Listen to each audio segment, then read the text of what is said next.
Рәмис Фәхретдинов Фома мәктәбендә 9-нчы сыйныфта белем ала. Конкурс турында аңа әнисе, үзе дә әлеге мәктәпнең башлангыч сыйныф укытучысы Рәбидә Нагыймовна әйтә. Төрле идеяләр белән янып йөргән егеттә бу зур кызыксыну ята. Һәм ул шунда ук конкурсның шартлары буенча слайдлар әзерли башлый. Мин аны интернеттан укып, шартлары белән танышып, үзем интернеттан табып, фотолар ясап, сайтлар ясап, 18 слайдтан тора.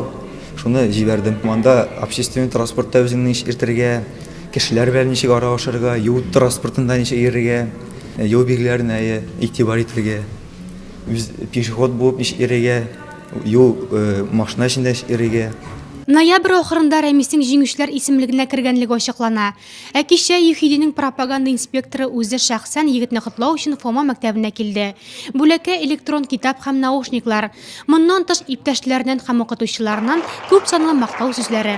Мәктәпләрдә, садикларда, балалар бакчаларында шундый эш алып барылуы һәм балаларга юл кагыйдәләрен өйрәтү буенча эш алып баруның бу бер нәтиҗәсе дип әйтергә кирәк.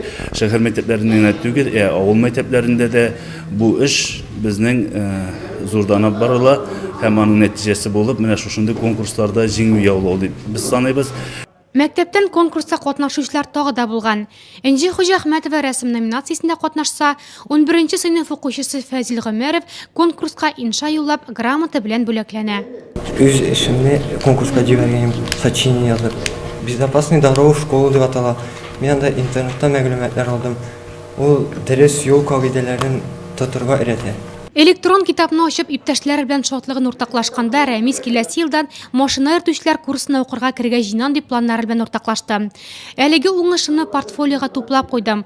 Алга таба мәктәпне тәмамлап уку йортына кергәндә өстенлек бирми калмас ди ул.